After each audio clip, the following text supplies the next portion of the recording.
శ్రీ మాత్రే నమః. ఓం శ్రీ గురుభ్యో నమః.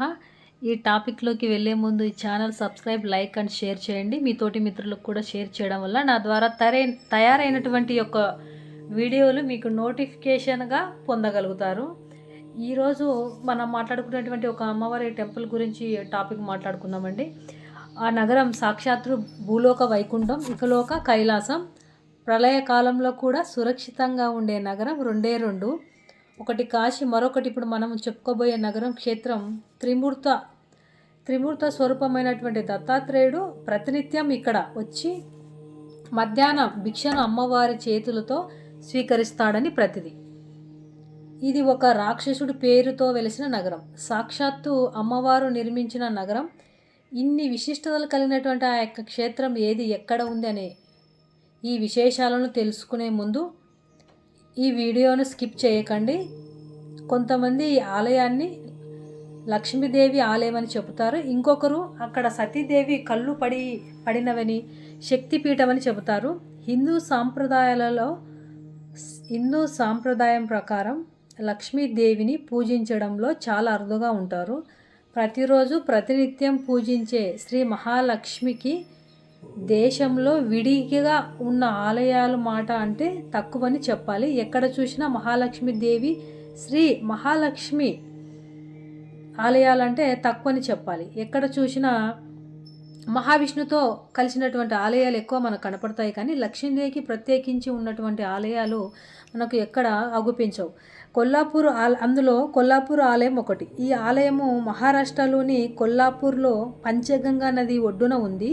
ప్రళయకాలంలో పరమేశ్వరుడు తన త్రిశూలంతో కాశీపట్టణాన్ని ఏ విధంగా అయితే రక్షించాడో అదేవిధంగా మహాలక్ష్మీదేవి కూడా ఈ యొక్క పట్టణాన్ని తన కరములతో, అంటే కరములనగా ఇక్కడ చేతులతో ఎత్తి రక్షించిందంట.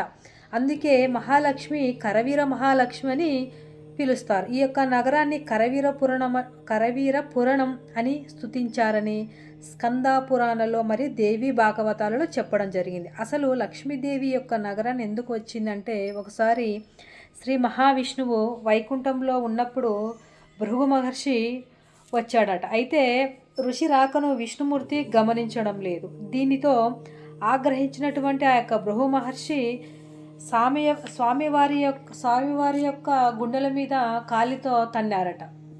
అప్పుడు శ్రీ మహాలక్ష్మికి శ్రీ మహావిష్ణువు ఉదయస్థానంలో ఉండేటువంటి లక్ష్మీదేవి ఉంటుంది కాబట్టి దానితో భృగు మహర్షి చేసిన ఆ యొక్క అవమానాన్ని తట్టుకోలేక శ్రీ మహాలక్ష్మి ఆగ్రహించి వైకుంఠం విడిచిపెట్టి భూలోకానికి వెళ్ళింది. సహాయాది పర్వతంలోని కొల్లాపూర్ సమీపంలో తపస్సులో మునిగిపోయిందంట. మరి స్వామివారు అమ్మవారి కోసం వెతుక్కుంటూ తిరుమల వెంకటేశ్వరుడిగా అవతరించినట్లు పురాణాలు చెబుతున్నాయి. అలా మహాలక్ష్మి కొల్లాపూర్లో వెలిసినట్లుగా పురాణ కథనాలు చెబుతున్నాయి.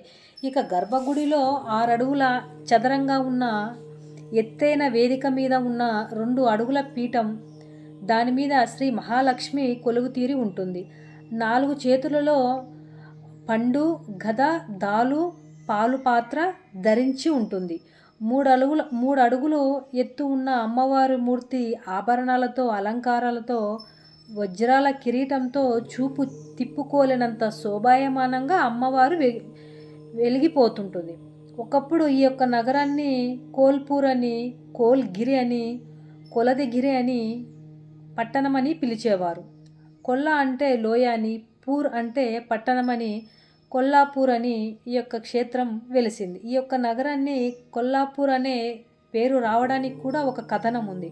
ఒకప్పుడు ఈ యొక్క నగరాన్ని పద్మావతిపురం అని కూడా పిలిచేవారట. ఆ యొక్క ప్రాంతాన్ని కోల్ అనే రాక్షసుడు పరిపాలించేవాడని, అతడు తపస్సు కోసం వెళ్ళినప్పుడు సుకేష్ అనే మరో రాక్షసుడు ఈ యొక్క నగరాన్ని ఆక్రమించుకున్నాడని, తపస్సు పూర్తయిన తర్వాత కొల్లాసుడు బ్రహ్మ నుండి అనేక వరాలను పొంది తన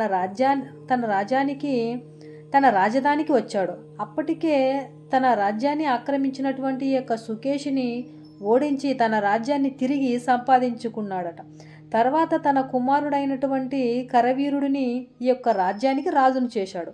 తర్వాత కాలంలో దేవతలతో జరిగినటువంటి ఆ యొక్క యుద్ధంలో శివుడు ఆ యొక్క కరవీరుడిని సంహరించాడు. అయితే మరణం మరణిస్తున్న సమయంలో కరవీరుడు శివుడి నుండి ఒక వరాన్ని పొందాడట.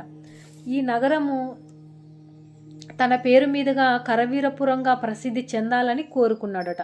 ఆ రాక్షసుడికి తదాస్తను అన్నాడట శివుడు. ఆ వరం ప్రకారం ఈ నగరం కరవీరపురంగాను కూడా పిలువబడుతుంది. ఈ పుత్రుని మరణంతో ఆగ్రహించినటువంటి యొక్క కొర్లాసుడు దేవతలకు వ్యతిరేకంగా ప్రతీకారం తీర్చుకోవాలనుకున్నాడు.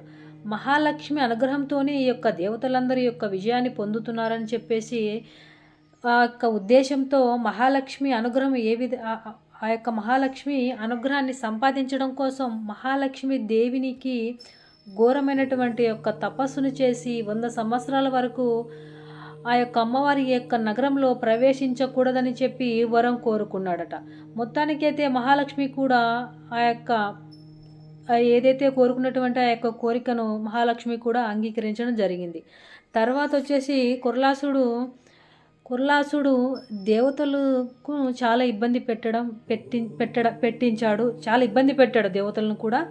ఆ విధంగా వాళ్ళందరూ దేవతలందరూ కలిసి మహాలక్ష్మిని ప్రార్థించారట. తమ కష్టాలను తీర్చమని ఆమెకు చెప్పుకొని వచ్చారు.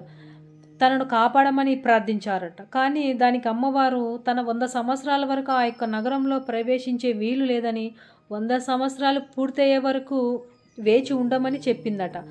100 సంవత్సరాలు ముగిసిన తర్వాత ఆమె కరవీర పురాణానికి వచ్చి యుద్ధంలో కొల్లాసుని ఓడించింది. అతడు తన పొరపాటును గ్రహించి ఆమెను ప్రశంసిస్తూ ఆమె నుండి 3 రకాలైనటువంటి వరాలను పొందాడు. మొదటిది వచ్చేసి ఈ యొక్క నగరం పేరు తన పేరు మీదుగా కొల్లాపూర్గా ప్రసిద్ధి చెందాలని, రెండవది ఈ స్థలంలో శాశ్వతంగా అమ్మవారు నివాసమై ఉండాలని చెప్పేసి, మూడవది వచ్చేసి ఈ యొక్క స్థలం సిద్ధక్షేత్రంగా కావాలని చెప్పేసి ఈ విధంగా ఆ యొక్క వరాలను అమ్మవారి నుంచి అడగడం జరిగింది. ఆ విధంగా ఆ నగరం పేరు కొల్లాపూర్గా స్థిరపడింది.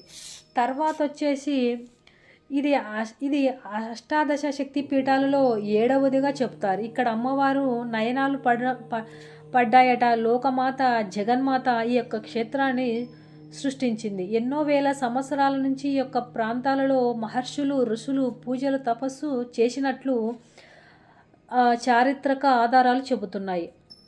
అమ్మవారి తపస్సును అనంతరం ఒక రాత్రిలోనే ఈ యొక్క ఆలయం నిర్మించినట్లుగా తెలుస్తుంది. ఈ యొక్క సృష్టిలో ప్రతి అణువణువు అమ్మవారి యొక్క స్వరూపమే. ఆ జగన్మాత కొలువు తీరిన క్షేత్రంలో మహాలక్ష్మి అష్టాదశ దేవతగా కాగా, శివుడు నీటి రూపంలోను, విష్ణువు రాతి రూపంలోను, మహర్షులు ఇసుక రేణు రూపంలోను కొల్లాపూర్ క్షేత్రంలో కొలువు తీరి ఉంటారని చెప్పేసి భక్తుల యొక్క నమ్మకం. 3.5 కోట్ల తీర్థాల సూర్యగ్రహణం రోజున ఇక్కడ కొలువు తీరి ఉంటారు. కొన్ని కొలువు తీరి ఉంటారు. అన్నీ ఆ కారణంగానే సూర్యగ్రహణం రోజున ఈ యొక్క క్షేత్రంలో స్నానాలు చేసి మహాప్రకాశకాలు ప్రక్షాళనం అవుతాయని భక్తుల నమ్మకం. ఈ క్షేత్రానికి సంబంధించి ఎన్నో పురాణ కథనాలు కూడా ఉన్నాయి. అందులో ఆ విధంగా కొల్లాపూర్ ప్రకృతి అందాలకు నిలయంగా మహారాష్ట్రికులకు కొల్లాపూర్ అత్యంత పవిత్ర యాత్రాస్థలం. వీరు ఇక్కడ అమ్మవారిని అంబాబాయి అని కూడా పిలుచుకుంటారు. కొల్లాపూర్ క్షేత్రానికి 1359వ సంవత్సరంలో శివాజీ మహారాజు పూర్వీకులు పరిపాలించేవారట. 17వ శతాబ్దంలో కూడా ఛత్రపతి శివాజీ ఏలుబడిలో అఖండ వైభవాన్ని చవిచూచారని, ఇక్కడ కొల్లాపూర్ అన్నదాన మహాక్షేత్రం ప్రతిరోజు దత్తాత్రేయుడు ఏదో ఒక రూపంలో ఇక్కడికి వచ్చి అమ్మవారిని దర్శించుకొని భిక్షాటన చేస్తాడని ఒక నమ్మకం. అదేవిధంగా ఆదిశంకరాచార్యుల వారు కూడా కొల్లాపూర్ మహాలక్ష్మి దేవిని ఆలయాన్ని దర్శించి ఆ యొక్క ఆలయంలో శ్రీచక్రాన్ని స్థాపించారట. ఆ తర్వాత కాలంలో విద్యాశంక భారతి కొల్లాపూర్ క్షేత్రానికి ఉన్నటువంటి ఆ యొక్క విశిష్టతను గుర్తించి 13వ శతాబ్దంలో ఒక మఠాన్ని నిర్మించారట. ఈ క్షేత్రానికి అన్ని దిక్కుల పుణ్యతీర్థాలు ఉండడం విశేషం. ఈ ఆలయంలో అమ్మవారి దర్శనం మాత్రం చేతనే సకల సౌభాగ్యాలు కలుగుతాయని ప్రతిది. పంచగంగా నది తీరంలో నిర్మించినటువంటి ఈ యొక్క నిర్మాణం ఆలయ శైలి భూలోక వైకుంఠంలాగా ఉంటుంది. అడుగడుగున అద్భుతమైనటువంటి శిల్ప సంపద, లక్ష్మీదేవి మూలమూర్తి ఆధ్యాత్మికత తేజస్సుతో శోభాయమానంగా వెలిగిపోతూ ఉంటుంది. ఇక్కడ జరిగే పూజలు, ఉత్సవాలు వస్తే శ్రావణమాస నవరాత్రులు ఉత్సవంగా విశేషమైనటువంటి పూజలు జరుగుతాయి. ఇక్కడ అత్యంత ప్రసిద్ధి చెందినటువంటి ఉత్సవం కిరణోత్సవం. సూర్యభగవానుడు అమ్మవారికి కటాక్షం కోసం ప్రతి సంవత్సరం 3 రోజుల పాటు గర్భాలయంలోని సూర్యకిరణాలను ప్రసరిస్తాడట. మొదటి రోజు పాదాలకు, రెండో రోజు నడుము భాగానికి, మూడో రోజు శిరస్సు భాగానికి కిరణాలు ప్రసరిస్తాయట. ఈ ఉత్సవాన్ని కిరణోత్సవంగా వ్యవహరిస్తారు. ఈ రోజులలో అమ్మవారి దర్శనం చేసుకోవడానికి వేలాది మంది భక్తులు కొల్లాపూర్ చేరుకుంటారు. అమ్మవారికి ప్రతిరోజు 5 సార్లు అర్చన జరుగుతూ ఉంటుంది. ఉదయం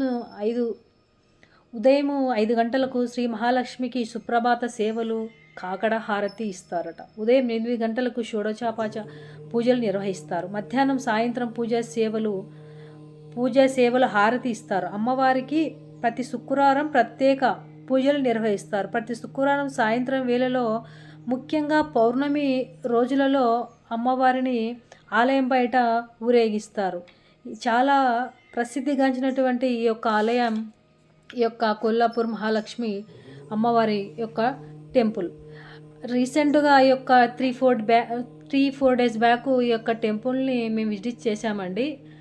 ఈ యొక్క టెంపుల్ చాలా, మనము గర్భగుడి లోపలికి ఎంట్రన్స్కి వెళ్తే ఈ యొక్క టెంపుల్లో ఉండేటువంటి ఆ యొక్క పాజిటివ్ వైబ్స్ అనేవి మనకి ఆ చుట్టూ, ఆ లోపల గుడిలో ఉండేటువంటి ఆ యొక్క ఆరా అనేది మనం ఆ యొక్క గుడి లోపల ఉన్నంతసేపు మనకు ఒకలాంటి వైబ్రేషన్స్ మనకు కనిపిస్తాయండి. చాలా ప్రసిద్ధిగాంచినటువంటి ఈ యొక్క ఆలయం ప్రతి ఒక్కరూ మీరు దర్శించి అమ్మవారి కృపను మీరందరూ పొందాలని మనస్ఫూర్తిగా కోరుకుంటూ ఈ యొక్క వీడియోని ఇంతటితో ముగిస్తున్నానండి. అందరికీ నమస్కారం.